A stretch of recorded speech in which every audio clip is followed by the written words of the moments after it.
Hi there, I'm Janet Haines and I have been an ambassador for PermaJet for quite a few years, but I'm missing doing printing because obviously in this strange times we're not using as much paper and print as we were, and personally from my point of view a photograph is never complete unless it's printed. So what I would like to do today is to try and talk you through printing and get you to enjoy the pleasure that I get from printing and to engage with you in such a way that you feel it's an easy thing to do, because I know a lot of people find it quite difficult and quite daunting to go through all the processes. So in this talk I aim to try and make it simple for you so that you can get the pleasure that I get.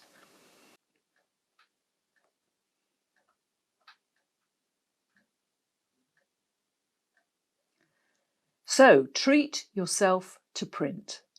My guru and my mentor is Leigh Preston, and he's going to join me later in this session to talk to you about an offer that we're going to make to you at the end of the day. But what happened for me was Leigh was very instrumental. I was printing moderately comfortably, not particularly well, but averagely well. And I went along to an RPS assessment day, and no, an advisory day it was, and Leigh looked at my work and it was, Janet, you can do better. You need to get off of a luster paper and you need to put your work, because your work lives on art paper. So you need to learn to do these things. So I started to think about, okay, I do want to look at print properly and I do want to enjoy printing. So what I want to do is to take you through a little bit through my journey and to understand that to get good results is not difficult. I think in the early days, I listened to other people telling me colour management and it was so complicated. And I thought, oh, I really can't do that. So I'm going to do it in a simple way, because ultimately I learned there was no magic bullet. It is simple and you just have to follow the route, the rules, and you get there. You don't need to understand all the details that the guys seem to want me to learn. So it's pleasure, not pain. It's really important that to achieve a perfect print, you need to go through given steps which are really easy to do and keep that workflow working in the right way, and then out the other end comes your beautiful print. So let me make it easy for you, and let's look at what those steps are. First of all, your camera settings. It starts at that stage. If you have the ability on your camera to use RAW, then please take advantage of it. If you think back to the days of when we had film, you didn't expect a film, other than when we were doing Polaroids, of course, but you didn't expect your picture to come out of your camera instantly. You knew you were going to get a negative and that was going to have to be processed. And really, your RAW is your negative. So it gives you the maximum amount of opportunity to collect data accurately. You need to get your camera settings right, of course, but you can keep all that data as a raw negative. Think of that as the negative. And also, to get the process working all in the same colour space, and colour spaces, don't get worried about the word colour space, because it's nothing more than a shape of colour, if you like, all the colours of the rainbow in a shape. And if you can set your camera to Adobe RGB, then we can work through the process, the whole workflow, keeping a constant of that colour space. So I recommend you to set your camera for Adobe RGB, and if possible, use RAW. So RAW conversion, it comes up into the software, and you do need to learn how to use that accurately. It really is quite important that you learn those skills, but you can do it from a tutorial on YouTube. You don't have to sort of worry about how am I going to learn. Use the sliders in the RAW conversion in moderation. People have a tendency to wing them up one way or wing them down the other way. And you can start to set process problems in train at that point in time. So take it as far as you think you need to, and then pull it back a tad. You know, just moderate your thoughts slightly and keep it moderate rather than extreme. In all honesty, you don't need, in my opinion, if you've got a decent camera and a reasonably decent lens, you don't need to be sharpening your images. If you start to sharpen images, you start to introduce potential for haloing, for example. That's a very common one that we see. And you can bring in other artifacts and things if you do this over sharpening. So a digital camera and a decent lens is good enough, and you do not need to sharpen. I just do not remember when I last sharpened an image. So think about that. Just mind that error, that potential error of bringing in artifacts from over processing at this stage. So having got your image on the screen, one of the things that we really need to consider is the monitor and this funny word calibration, which you'll have all gone, ooh, not sure about that, what do we do? The monitor, I would say, buy the best you can afford, okay? I have an iMac, and the reality is it's too bright. It's a beautiful screen, but it's overly bright. So you need to take that brightness down a little bit, because otherwise the work that you're going to be doing is going to look really brilliant on the screen and then come out not so good on the print. So I have my brightness settings pulled back a little bit. PC screen, I'm not so sure about, but you can do that experimentation yourself as to whether your screen is overly bright. Think about the environment that you're working in. I don't know if you've ever tried this, but you can carry colour in the eye. So if, for example, your screen is set up and the wall behind it is red, you are going to be seeing your images on your screen with some of that red getting worked through into the image. So when we're decorating a room, the wall that goes behind my screen will be a mid-grey tone, for the very reason that I'm not going to get any distractions when I'm processing. At the moment, I've got a creamy white wall behind there. It's not too bad at that one, but as soon as we decorate that room, it's going grey again. So think about your environment, because it can impact on you. Try to process your work at the same time of day so that you're getting more or less the same light in the situation that you're at your screen. I choose to do my processing in the evening, so therefore when I'm doing my calibration, I will calibrate my monitor in the evening. So calibration, it needs to be done regularly, and what it is doing is it's effectively correcting the settings in the computer and bringing them back so that it manipulates the data, if you like, to bring it back into balance. And all that I do is I have a thing called a spider, and you can get lots of different makes. I'm not saying that the spider is the best one. I happen to just have this one, and it isn't even, my one isn't even that old. You know, I don't keep up to date with the very latest, but I do use it regularly. And that's the important thing. I need to be doing this about once a month or once every 2 months at the maximum, because what happens to screens is they drift out of colour. And oddly enough, when you're running the spider calibration, and I'll just show you a little bit more about that in a minute, at the end of the software, it actually allows you to flick between the screens, a before and after, and you will be surprised at how that changes.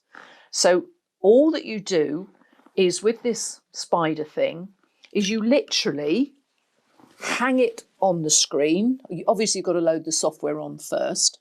You hang it on the screen, okay, and then it sits there on the screen, and then it goes through all the colours and blacks and whites, etc., measuring everything. And as it's doing it, and you can see it in the shot, a little light flicks on and off. just flicks on and off. And it's important at this point in time to be calibrating, as I say, at the time of day that you're likely to process. But I also make sure, damn sure, that nobody comes in and opens doors and windows or curtains or whatever else, or puts the electric light on. If they do, you've got to stop and start again. It needs to be just left quietly to do its stuff. It only takes a few minutes. It's very, very easy. And the software talks you through it. So you can't actually go very far wrong with that. So having got everything, your monitor calibrated, it asks you at the end of the software how often you want to do it. And as I say, I would do mine once a month, every other month at the very least. Also, I will sometimes calibrate if I'm going to be printing something for an exhibition, for example, and I want to make sure I've got absolutely everything right. I will calibrate before I start doing the work. But that probably goes a little bit further than you actually need to on a day-to-day basis. So we fixed how we produce the work, RGB, we fixed the monitor, and now we're going to start to look at the printer. Obviously, it's quite key because you do need to have a printer that is going to give you enough colour inks to give you a nice smooth colour gradation on the final print. What you can see here is the cartridges for my Epson P600. So from looking in from the right on that row of cartridges, you can see that there is what's called a PK and an MK. So that's an ink that is for gloss paper, MK an ink that's for matte paper. Then there's two lighter greys, so they're grey blacks. Then it comes to the colours along the left-hand side. The fact that this printer has got these beautiful gradations of 4 colour blacks, if you like, grey to black, and it switches depending on the type of paper I'm using between the matte and the glossy, it means that at any given time I'm using 3 inks to print my work, depending which paper I'm using. And that really is quite key to getting a good print out the other end. So if you've got the type of printer that has blocks of ink, not only do you waste a lot because you'll probably find the yellow empties and you've now got a cartridge with 3 or 4 cartridges still full, but you've got to buy a new one because yellow's run out. So not only does it do that, but in fact at the end of the day it works out more economical because you've only got to replace the one that needs replacing at any given time. These days, if I had to replace my P600, my Epson printer, I would seriously look at the Canon printers. Now, please understand, PermaJet don't pay me to do this. I have a nice relationship with PermaJet, and when I came up with the idea of this new talk that I wanted to give to camera clubs, that I sort of told them about the idea and said, look, can you cooperate with me here a bit, because I could do with a bit of help. And so I'm working with them today to produce this video, but at the same time, I don't benefit from anything that they buy from you or you buy from them. But what I would say is I would seriously, and I do mean that, look at the Canon printers if I was about to change. And on the PermaJet website, you can find they have a YouTube video for you to look, and it explains to you about the range and which does what fundamentally. But what I talking to PermaJet managed to do for you is give you the opportunity to buy a new really nice printer, the Canon Pro 300, and along with that you will get a free pack of art paper at A3, and you will also get something we'll come on to talk about in a minute, which is a sample pack of papers which I'm recommending that you have a go on. So it is a good buy. Yes, £699 goes, ooh, I don't know if I want to pay that. But I'd ask you two questions. How much do you pay for your lenses and your camera? A lot of money. So why shirk when it comes to the output? Because a good camera is only any good as the results that you're going to get, and a decent image has to be printed. Why would you ever not print? You don't expect to go into an art gallery and see art that isn't printed or that isn't the original. At the very best, you would like to see the original, but you might accept a reproduction that's printed. So why would you only look at photographs on a screen in your in your home when you can share your work and give it a much better look and quality by printing it? So the second reason I'd say treat yourself to a new printer is, what else are we spending our money on right now? We've been locked up for all this length of time. Okay, we've probably done a lot of Amazon shopping or whatever, but nevertheless, we missed treating ourselves. And I'm saying to you, now's the time to treat yourself. You deserve it. We're going to be back at camera clubs. We're going to be back doing exhibitions. Get a decent printer and get yourself going before you get back to camera club, and wow them all when you get back. So there's your special offer. So just to recap, what we're saying here is shoot in RAW, use Adobe RGB in your camera, buy a good monitor and make sure it's not too bright, calibrate regularly. Now we're going to go on to choosing decent papers and quality inks. So let's have a little look at this next section, because for me, that's what we've done so far is the hard work, is the basic stuff that we've got to get right. But now we're getting on to the bit where the fun starts. And you can start to make your image look different. So without any disrespect to camera people, camera clubs, many people use luster papers, and there's a perfectly good one in PermaJet. And if that's what you want to stick with, fine. But work deserves to be printed on paper that makes a difference. And we'll come on to how you choose those papers in a minute. And some of the ones, I'll show you some of the ones that demonstrate the differences between these things. But we want your work, or you want your work, to be admired by others. You feel good when you see your work on a wall in an exhibition or whatever, or a friend comes in and you've got them on your own wall at home and they admire them. It does us good. It does all of us good to have that admiration. So give prints to family and friends. They love them. Great way to do Christmas presents. I've also made Christmas presents of coasters and things like that of my images. So use your images and get them out there. Get people enjoying them. And when you get back to Camera Club, they'll all be stunned because you'll have moved up a step and they'll still be sat where they were before they went into lockdown. And you'll be able to say, well, I've got on and I've learned how to print and I've got these beautiful results. And then when you're doing things like PAGB and RPS distinctions, you will have prints that will pass, basically. They will give you that extra edge in achieving any of those things, which you may or may not aspire to, I accept. So how to choose the papers, because it is daunting. There are so many, and I'll show you the range in a moment.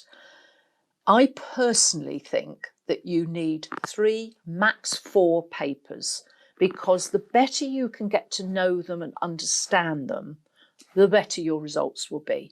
When I am processing something these days, I start to think about which paper I'm going to put it on. I start to get excited at that stage because I look forward to seeing my print come out of that printer, and I want to be able to hold it and know that it's on the right paper.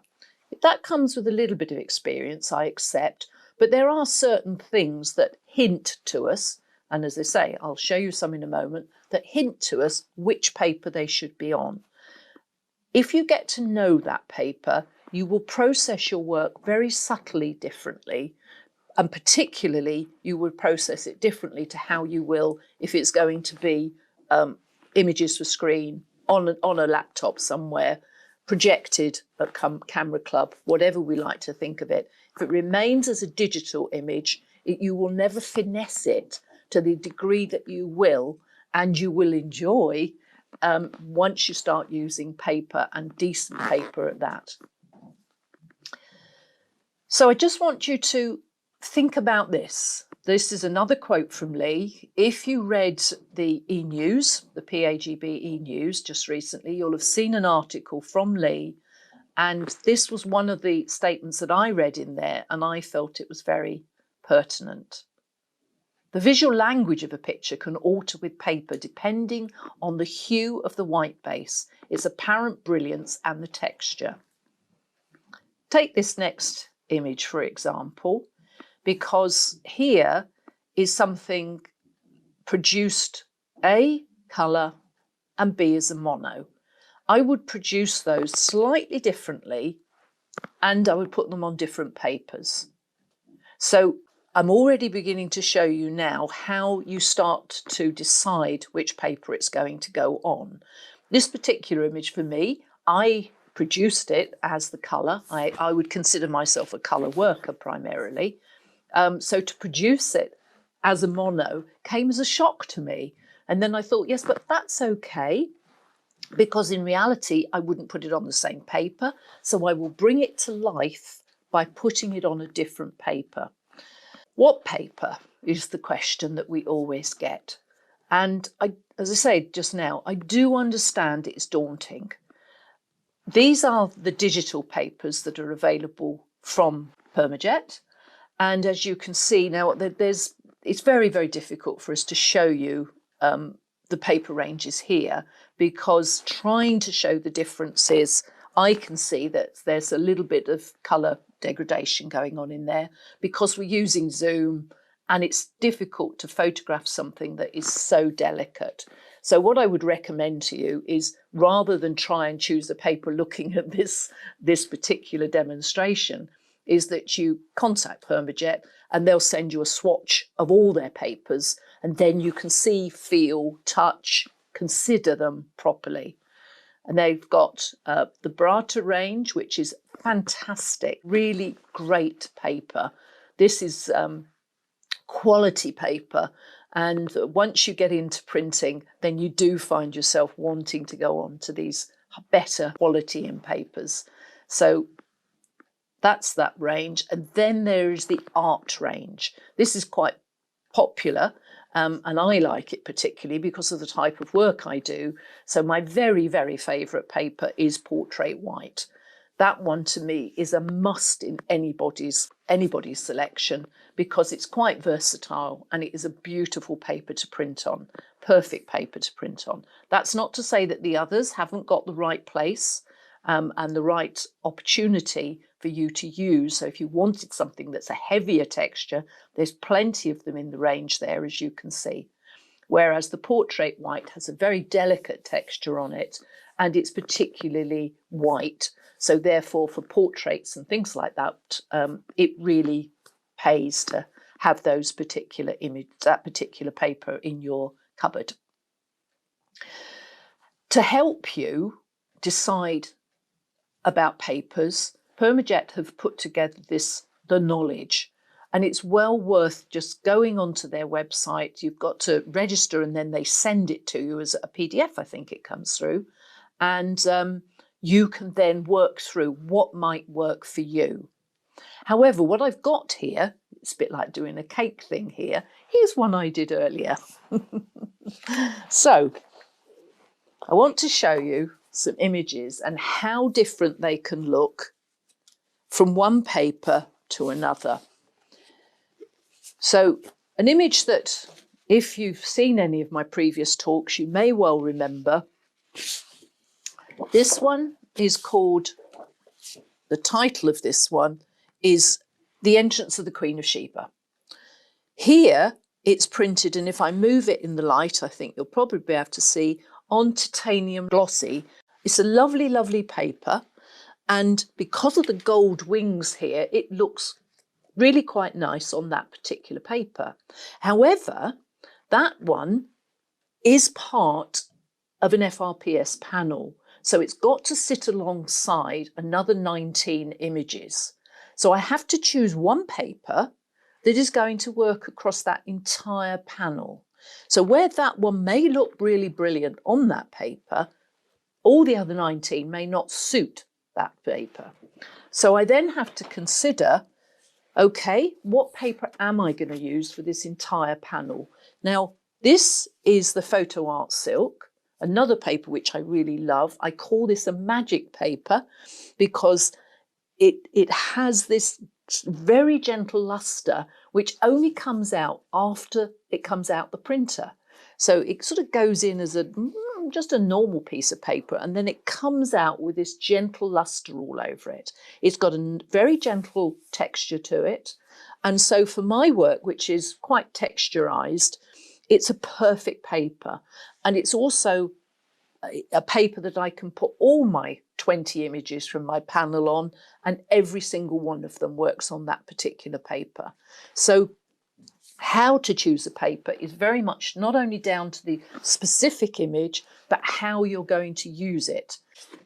Now these images, these two here, this one being quite a delicate portrait, works exceptionally well on Portrait Smooth. And I love that paper, as I said just now. It really is perfect because it's a very delicate picture.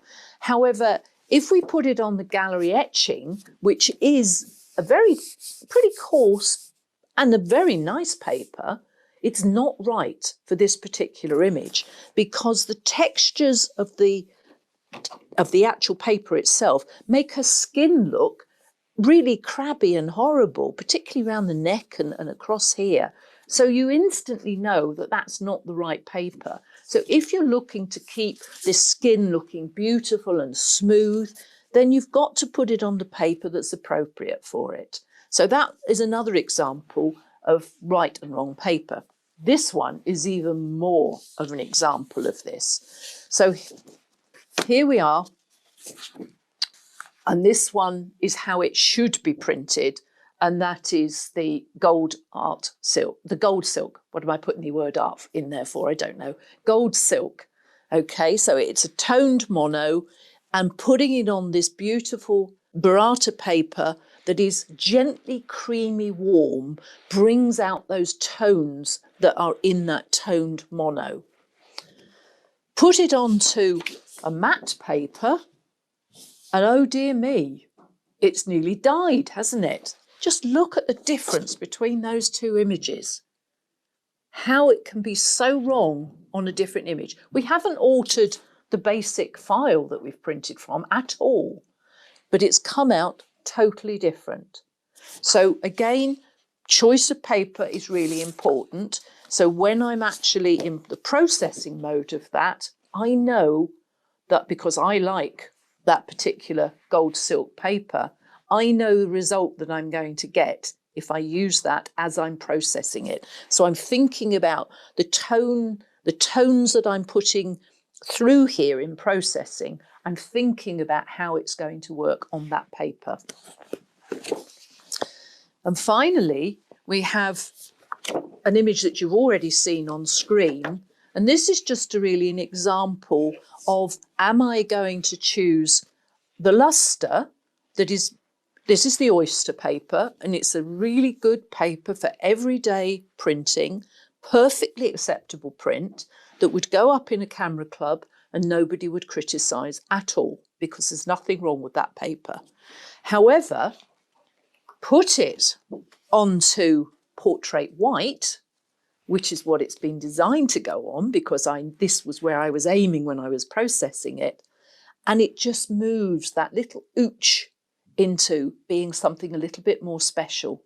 And now the assessor, the judge, whoever, looks at it and thinks, oh, what a beautiful image. It's been beautifully printed because it's on the right paper. It's on the paper that it was designed to go on. So all these little things that we have to think about can turn your prints into something a little bit more special. And as I say, 4 papers, and if you've got 4 papers in your collection at home, I would hazard a good guess that your work will go on one of these 4 very comfortably. So what I've asked PermaJet to do, and they very kindly did for us, was they've done us a special test pack of these 4 papers, which I recommend to you. So we've got the FB Pearl, which gives high quality, good results for you, and it's a very nice paper to use. They're all lovely papers to use, but the Pearl gives this lovely, just gentle luster to it. The Gold Silk, which I showed you a moment ago on my Art Nude work, because that has this warm undertone, which for the skins and toned monos works particularly well. Portrait White, which gives a gentle texture, and it's a beautiful art paper to work on. And although I'm using it for portraiture, it works so well across so many genres. So don't feel that, oh, well, that's not for me. That's got the word portrait on it, so it's only for portrait work, because that's not the case. I've printed other things on it as well, and it works beautifully. It's a lovely white paper for a start. And so therefore you just think about, oh, I've got a bit of a high key image here, so therefore I'm going to use this white, very white paper. And then the magic paper, the Photo Art Silk. It's a little bit more textured than the Portrait White, but it has this lovely luster on it. And so it, as I say, it's just a magic paper. It's just fun to use, and it gives you great results. So having chosen your paper, let's start to look at how you are going to think about the profile. Now, the word profile is like, oh, what do they mean? What do they mean about profile? Well, every paper has a different characteristic, and it's almost like it's a slightly different language from one paper to the next. So we've got to understand the profile, the language of that paper, so that we can say to the printer, this is the way we want you to handle this particular piece of paper to get the best results. So we have to learn how do we read that profile. First of all, you will have gone on to bought the paper to start with. That's a good start. Then you go on to the PermaJet website and you download things called ICC profiles. Personally, I download the whole lot for my printer, and all I have to do is register on the PermaJet website, and then you tell them what printer you're using and which ink you're using. Use decent ink, okay? Don't be tempted into the cheap inks. There are some, obviously the Epsom is perfect for the Epsom machine, etc. And I guess Canon for Canons, etc. And there are some inks, and PermaJet do their own inks, that are still good quality inks, and they will save you some money. But whatever ink you're going to be using, you need in that work, that when you're asking PermaJet to send you the profiles for the paper, you need to define what ink you're using. So I use the Epsom inks in my Epsom paper, in my Epsom printer. So I tell them that, and then I download all the profiles for every paper. You may choose to only download the profiles for the paper that you've just bought, and that's fine as well. But I just like having them all there in case I ever fancy using one of the papers. So let's start looking at the settings in the print software. So you've got your image there, and now you've got to work with these profiles which you've put into your computer. Oh, and by the way, it isn't difficult. Where you file them in the Mac and the PC is different, but all that information comes back to you from PermaJet when you take their profiles from them. So again, there's videos online to show you exactly where to file them to be able to use them properly. So we open up the printer software. It will be a little bit different, of course, for Canon, as you would expect. It may even be different for one Epsom printer to another Epsom printer. But wherever these settings are, you have to do the same things in principle. So I will just show you how I do it on my P600, because that's the only example I've got to give you, basically. But it isn't difficult to work out the similarities between these different loads of software. So one of the first things to do is look at where it says color heading, color handling heading. And that must be set on Photoshop manages the colors. Don't let the printer manage it. Otherwise you are shot at this stage, because it'll go completely wrong and horrible for you. So that drop down has to be on Photoshop manages color. The next thing we're going to look at is the paper profile. So I click on the paper profile link and up comes, and these are what I downloaded from PermaJet. These are all the different profiles for the different papers. So I find the name quite simply, and let's say I'm going to produce this portrait on portrait white. So APJ even, not JP, APJ is PermaJet. So this is how we're going to read this information. The next section tells me OEMI ink. So I'm using Epsom ink. And then it's telling me which printer it's going in, SCP600. So that's my printer. It's giving me the name of the paper. And then the magic bit is this little bit on the end, WCRW. And you look at this and you think, what the hell does that mean? Because I certainly did that to start with, but I knew it was significant. So let's see what happens next. So I've ticked that. Let's go back a screen. Now we're going to go into printer settings, and I pick up fine art paper, and oh, WCRW is watercolor radiant white. Now I can see the link. I can see that those codes that were on that previous page, so if I go back, and even if you look at a different one, look, EAM is on the matte papers, PSG is on the glossy papers. So it's telling me here, EAM, matte, WCRW is going to go on the one that I just showed you, or the watercolor one. So it's telling me on this next screen which of these settings I need. So the matte, quite obviously on the matte paper. If we've got a glossy paper, it goes into the glossy, but I'm working on a fine art paper. And then I drop down to watercolor paper radiant white. So the settings are correct. We've got the right profile, and that we're telling the printer this is how you're going to get a good result. Finally, in this setting, it's just worth noting that it actually tells you where in this particular printer setting, and I can't say whether this is the same for others, it does actually tell me if you're using that paper, it tells me to load the paper, where I should load the paper, etc. Not sure if all the software does that, but that's just a little bit of help that it gives me on my P600. So at that stage, you're ready to press send.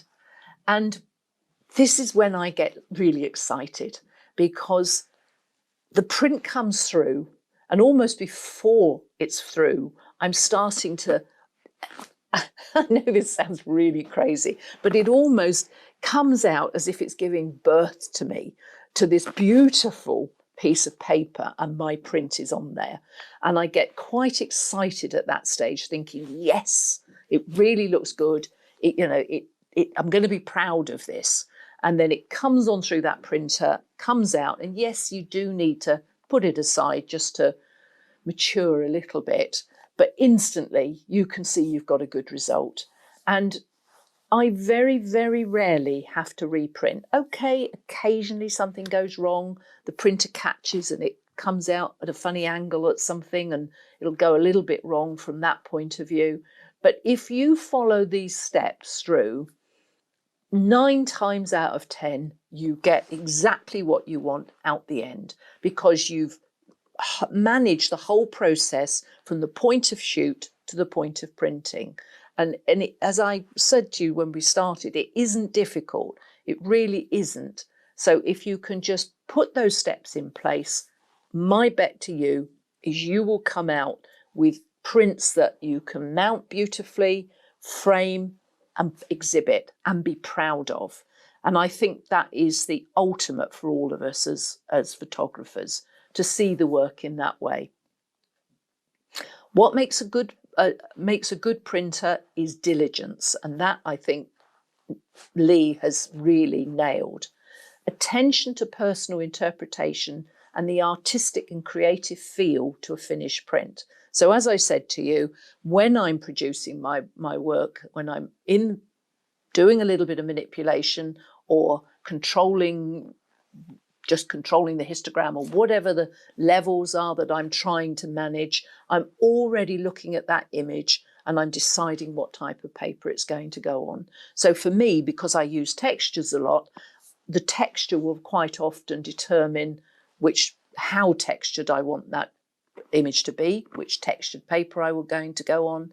If it's an art nude and I'm doing it on tone paper, I'm thinking again, I want these warm tones. So all the time I'm working on it, it's aiming to become a print. And that way you really will get some good work coming out the other end.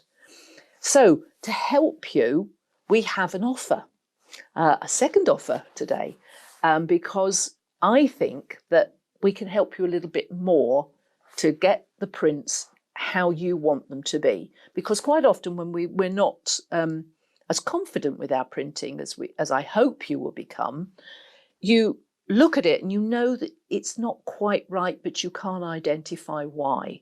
So what we're going to do is my friend and guru, Leigh, is going to analyse 20 images. So the first 20 people to send work in to PermaJet, Leigh will take and he will analyse it and you'll get a report back.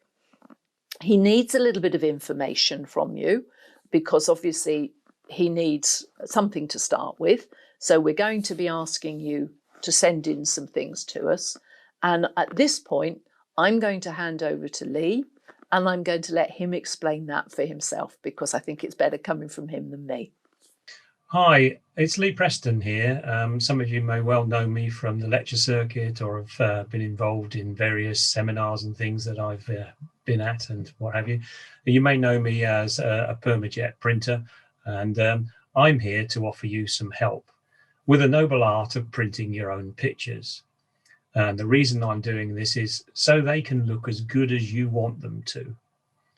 Janet Haines and myself, through PermaJet, are offering what can loosely be called a print clinic. Printing is really the end result of your vision and your expression.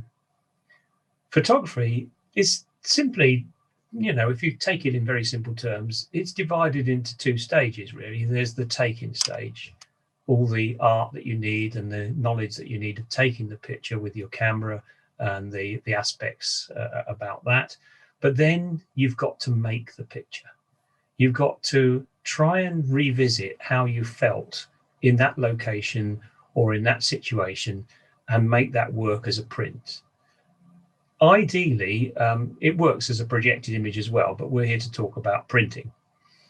Now, I've been printing my work for 40 years. In fact, I started off as a darkroom printer. And that's given me quite a long level of experience, if you like, and an insight into all the things that can go wrong when you're printing. I've run quite a number of courses, a lot for PermaJet, and prior to that, I worked for the Jessup School of Photography. That was in Leicester. And I still teach photography at college, and I still run workshops. I don't do as many lectures these days, but I still do the few. So that experience perhaps allows me to look at your work and make some suggestions. So what I'm able to offer is simply by you submitting a print at A4 size with its corresponding file, I'll analyse it and I'll offer some suggestions as to what paper surface it might look best on. And alongside that, I'll give you some technical suggestions about recording tonal range, about colour interpretation, and about how you deal with some of those niggles that crop up. Maybe you've got blemishes, small errors, banding, and concerns that have caused your print to look less than satisfactory and less like the picture that you originally envisaged when you took it. I will emphasise that this is not a critique.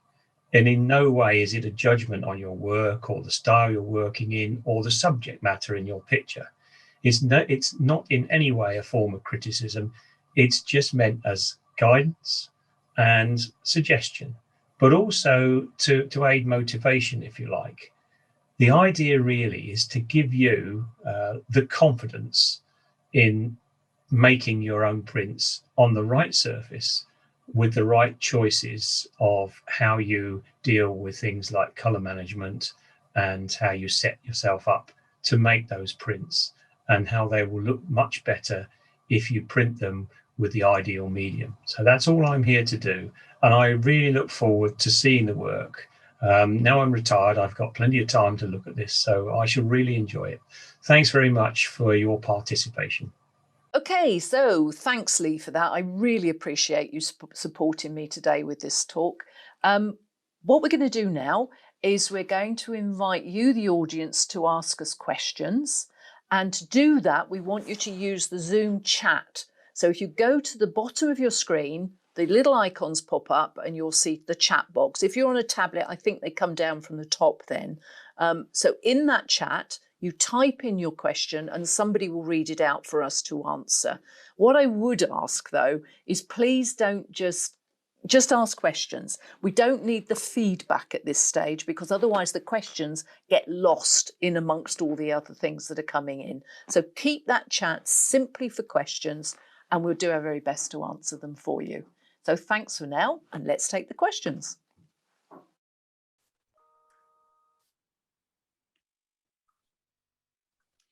Hi both, can you hear me okay? Yes, I'm here.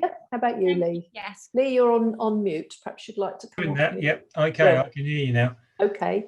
Now, one of the things that I've just realised is I said, please use the chat. But in fact, because we're using Zoom webinar tonight, we've got an actual Q&A place. So if you could ask questions in the Q&A, that way we can keep a good monitor of just one place rather than trying to look at chat and monitor. So a few questions have come in on the chat while we've been running the actual talk itself. And let me just pick a couple of those up before we get on to the Q&As that are coming in now. One question was about paper for landscape work, Leigh. Now, my feeling is that the same analysis goes on, whether it's a portrait or whether it's a landscape. The picture almost determines which paper that you use. If it's a seascape and you want it sparkly, you're going to be choosing a glossier paper. Whereas if your landscape is very textural, maybe you might want to put it on a textured paper. What do you think about landscapes, Leigh? Because it's not my speciality. Depends how much clout you want. And let's divide it into two very easy demarcation lines there. If it's a mono landscape, you'll probably want to think about, are you going to make this as a heavy, darker, moody scene?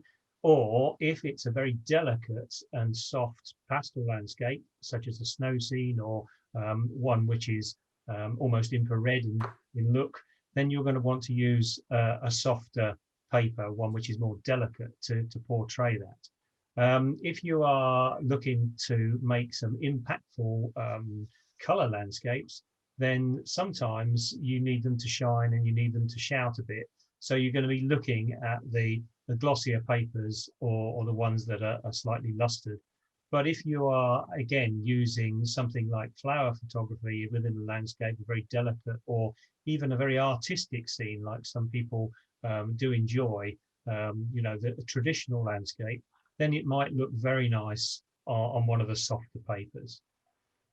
So really the answer is, it doesn't matter what the genre is, the image itself more or less tells you which paper it needs to go on, is the answer. But if you've got a specific type of work that you do, then find that paper that works for you. That also answered in part another one of the questions, Leigh, which was about infrared images, which papers to use. You did touch on it there. I guess really it depends again on what the infrared image is telling you as to which paper you might choose as well. Well, this again is how you want that final picture to look. A lot of infrared images do have this traditional look to them, whereby you've got very glowing foliage and a very rich dark blue in the sky, similar to how you used to get them in the darkroom when you used a red filter, etc., etc. So you might like to use a harsher paper on those. But on the other hand, if you're using, a delicate infrared, which again contains things like grasses and leaf patterns, and isn't a wide-ranging landscape, but one which is perhaps closer to a more intimate landscape, then again, you might like to think about how that's going to be represented. Now, the simple answer in many cases to these simple questions is to test it out on pictures on paper, which are at opposite ends of what we produce. So try it on art paper, and if it doesn't look too good, then try it on a glossier surface. And the way to do that is to grab yourself one of our test packs, which are, an incredible tool really for the printer who is just beginning to understand papers.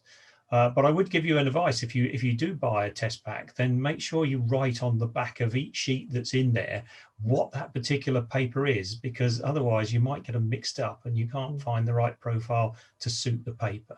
That would be it's a bit of a long-winded answer, but it is one that's very pertinent at this time if you're just learning to print. That test pack caught me out the first time I had one. I took one from the middle of the pack, and then from then after, I didn't know which papers I was printing on. So just a gentle paper, just a gentle soft pencil on the back, write what they are before you get started, because it will tell you what order they are in, and it will tell you you've got 3 of each. But as I say, you can very quickly get them all in the muddle. So another question that came in while we were talking, before we go on to the actual Q&As, was about soft proofing, Leigh. And I know we discussed that we hadn't put that in earlier, and so perhaps we should cover soft proofing just a little bit now. Okay, soft proofing, we're beginning to get a little bit more technical when we start talking about how we're doing our proofing. Now, there are 2 ways, obviously, to proof your picture. One is to literally work through your workflow, get to the point where you're profiled, you're set up to make the print, and literally see what comes out of your printer on an A4 test sheet.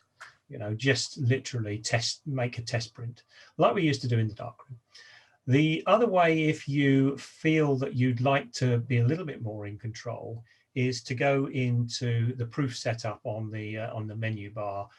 You'll have to look at where that is. I can't demonstrate that in this on this particular evening, and make sure that you then attach the actual profile of the paper you're using into that, so that you can see the difference on the screen.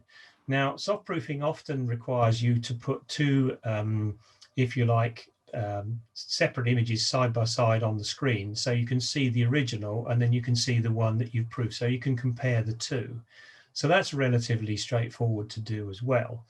And then the thing to remember in all this is to make sure that Photoshop is managing the colors, because otherwise it's all going to come out in a slightly different hue. You might end up with something that's too red. Why do we soft proof? We soft proof because we want to know what the paper is going to receive from our, laptop or our PC or our, Mac. We want to know roughly what it's going to look like as a print. And you can sort of ape that on screen. It'll never be an absolute comparison. What we're doing really is, with a screen, you get this transmission of light. But with a print, of course, it just reflects light. And one will have a lot more luminosity than the other. And the screen will obviously look better. And Janet's already touched on that. One thing you must do is turn the if you like, the brightness down on your screen, because otherwise you're going to get a false identity in your work. And then if you do your soft proofing, it will at least give you an opportunity to see how much more contrast you need to build in, how much more saturation you might need to build in, and whether you need to adjust your blacks and your whites. Even if it's a color image, you still need to think about the density of the blacks and the whites within that image. It'll also give you a chance to see the paper base color, if you like, in a way, because a lot of papers are warmer than others, which means that you're going to get a slightly different look to the picture. So that's one way of assessing a print on screen before you print it. Okay, we've got 29 Q&As to get through. Right. So Abby, Charlie, would you like to talk us through these, and perhaps some of them can be combined? I can see there's something about ICC profiles, for example. Yes, Yeah, thank you both for that. The first question I've come through is from Ian, who has asked if there is a significant visual difference between custom profiles and bespoke profiles. If so, how would you go about getting hold of a bespoke profile? Okay, what both Leigh and I recommend is that we find the generic profiles really work very well indeed. I very, very rarely go for a custom profile. However, just occasionally there'll be an odd paper that isn't quite working, and at that stage I would do a custom profile just for that one type of paper. As I say, I don't have a problem with the generics. Custom profiles are easy to do, and PermaJet will do them for you for free if you've bought the paper from them. But they're not always that necessary. I think people get a bit hung up on them personally. Do you agree, Leigh? I do. What you really want to do, I mean, it depends on what stage you are at in your printing abilities and your experience. Start with the generics, and then if you are getting a consistent problem with matching your picture to the paper, then is a good idea to have a custom profile made for that paper that you're using. I have a custom profile made for Oyster, for instance, because it comes out too dark if I print it with a generic profile. But everybody's monitors is different, and everybody's printer will respond in a slightly different way. It's in the same way as everybody's eyesight's different. And it also depends on how you've set your room up. If you're not looking at your prints in daylight, and I don't mean going over to the window to look at them, because daylight outside changes. It changes from blue to red through the day. So I would suggest you buy yourself a daylight lamp that Janet's just showing you one there, and you can look at your prints underneath that. I have a daylight bulb in the ceiling in my workroom. My workroom is also neutral, and I don't sit in, if I'm calibrating the screen, I don't sit in front of it with anything other than a muted grey colour on. If you calibrate it with red, or you got red curtains, then that's going to affect your calibration as well. So just bear in mind what Janet said earlier on. Make your prints in a standard way. Set your room up exactly the same each time. Consistency is a real bonus here. Okay, thanks, ladies. We've got a question from Ian on, does the stock ICC profile for a given printer vary by time? i.e. the stock is better, average ICC profile is improved. I'm not sure about that last bit there. Okay, so what he's saying, I would think, is if you download it, let's say in 2018, do you have to renew it again in 2020? Does it change? I've never thought about that. Have you, Leigh? How can it? It's numbers. Yeah. I mean, I've had my profiles in my computer for ages. If the paper manufacturer changes, yeah, then we change the profile, and PermaJet would obviously tell you that there's a new version of that paper out. But it's a series of numbers, and just literally from one end of the number to the other. I mean, we won't go into 8-bit and 16-bit files, but that's how these numbers are generated. And obviously, if you're working from a raw file, you've got a lot more numbers that can be slightly adjusted to give you a much purer picture. But no, they don't change. And shelf life is another thing that's come up as well. But, you know, again, I've had paper on the shelf for a long time and I don't get any different results from it. It depends on the pressure that is in the paper. If you've got 100 sheets in a box, then the sheets at the bottom may be a little bit more pressurized, and there might be slight degradation in that. And it depends on the temperature in the room that you're keeping it in, you know. But you don't need to keep them in the fridge or anything like this. Not like you used to darkroom papers. Well, as I say, I keep mine quite happily in their boxes of 25, and I don't have a problem with that. So how you store it is the answer there, really. Yeah, don't store it vertically. No, one of the things I tend to do is I tend to store mine with the boxes upside down, because then you don't get any curl when it goes through the printer. I don't know if that, if that's a good thing or a bad thing, but it's what I do. Well, one of the papers we produce has got no curl at all. Yeah, true. Gold silk is wonderful for that. Yes, it's a perfectly flat paper. Yeah. Abby, Charlie. So I have a question here where someone's asking, where can I see and feel different papers? Okay. I have. Whoa, this is the trouble with Zoom. You've got to get it at the same depth of field as you. Look, I have here, if I can get it into shot. Yes, there we go.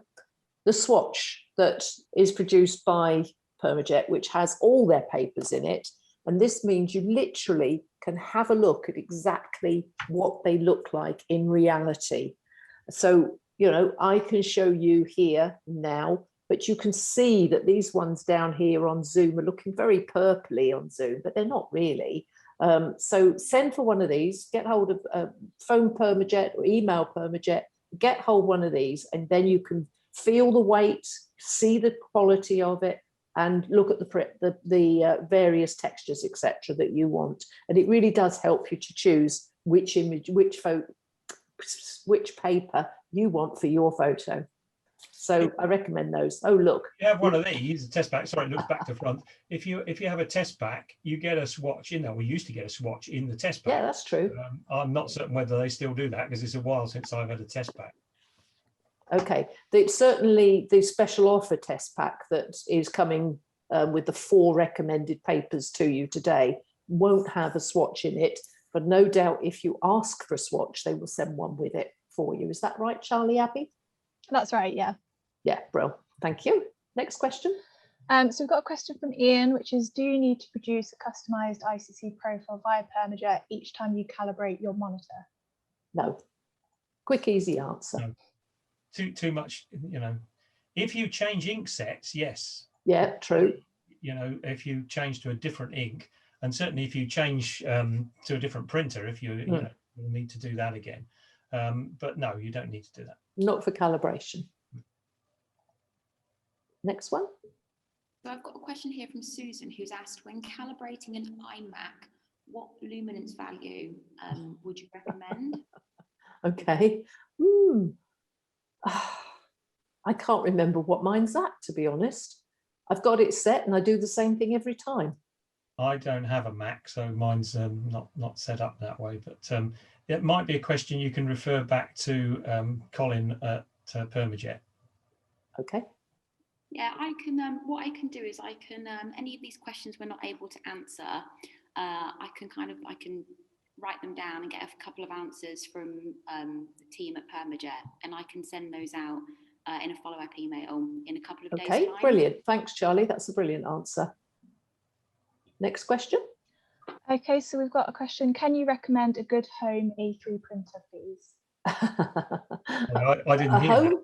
A good home. I think it means one for use at home rather than, mine's a good home if anybody wants to send me one.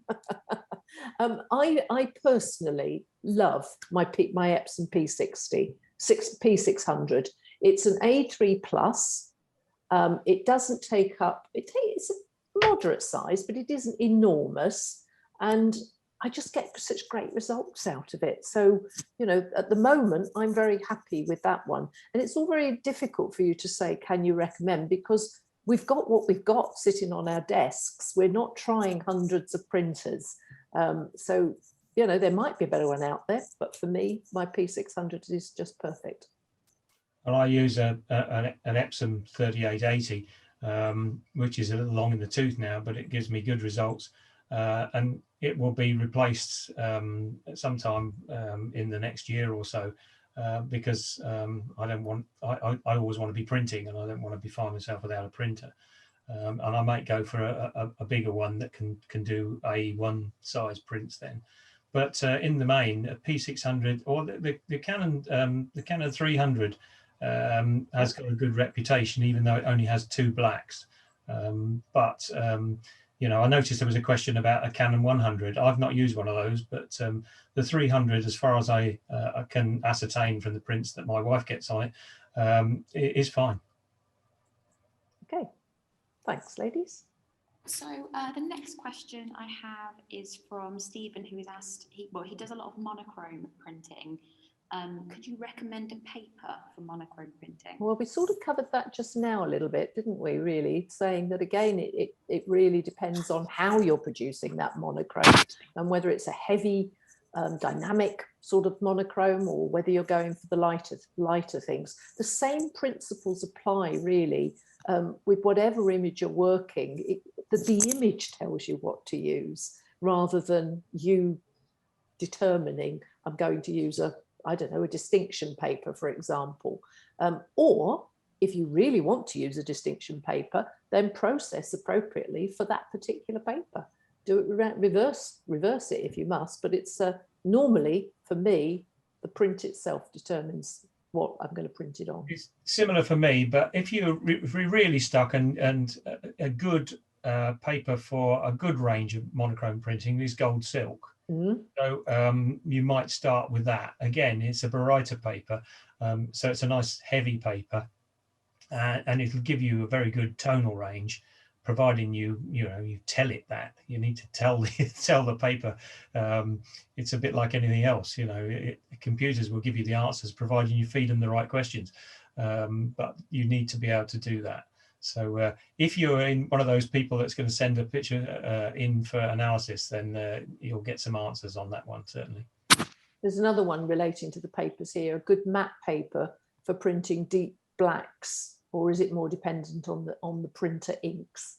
Is there a good matte paper? Well, I like the baryta matte personally. It's quite one of my favourite papers, but then my work isn't that deep black. So is there one that you would think would work well on deep blacks, Leigh? I don't print my black and white pictures on matte paper. But that's just because that's the style of picture that I make. Most of you know me for some pretty hefty industrial landscapes or sort of very dark landscapes in the mountains and things like that. But again, there's nothing wrong with the baryta matte. You just have to be a little bit careful that you can retain some information in the blacks when you're using a matte paper. I'm not one of these people that says you can't have a straight black. A lot of judges in camera clubs insist on having information in both black and whites. That, I don't know where that came from, but as far as I'm concerned, it's utterly wrong. If you want an area that's dense black and an area that's pure paper white, that's your choice. Not some judge who comes along and tells you that this is all wrong. And it depends on the picture, of course. Yeah. If you're making a high key picture with just a strand of grasses in it or a fence in almost silhouette, then obviously you need paper-based white with that. But yes, I would struggle printing my work on matte paper. Okay, Abby, Charlie. Okay, so we've got a question from David, which is, I'm a novice printer and I struggle with sizing images prior to printing. I get borders which I don't expect. Please help. Okay. Any ideas there? You get borders. Is he printing on a Canon printer? Because I think some Canon printers used to introduce a border if it hadn't been set up right. But again, I've not got the experience of that. It's never happened to me. That may be a question that we can refer back to the team at PermaJet.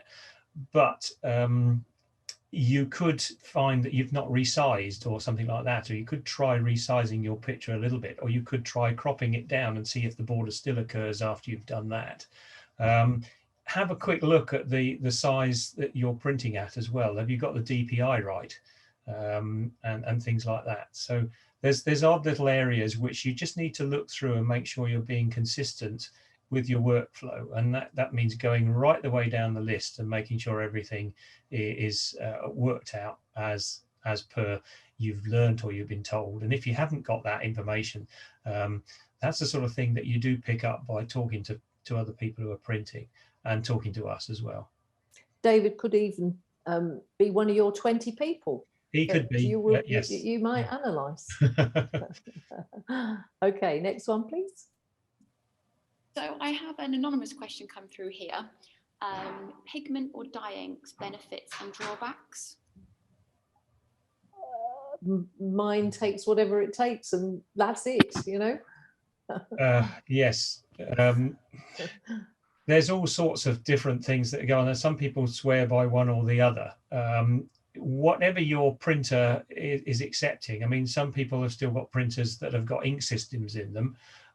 So obviously you'll have to go with whatever the manufacturer gives you on those. And if you're printing with dye inks and they're coming out in colors that you don't think are right, then and you've always got right colors when you've used pigment inks, then obviously that's where you need to be working. I haven't got the total answer to that. Sorry, it sounds as though we're fobbing you off here, but no, I'm just using an Epsom ink set with my Epsom printer. Yep, me too. Ladies? We've got another anonymous question, which is, they always say you have to sharpen your picture just before printing. Are you really convinced not to do that? Personally, never.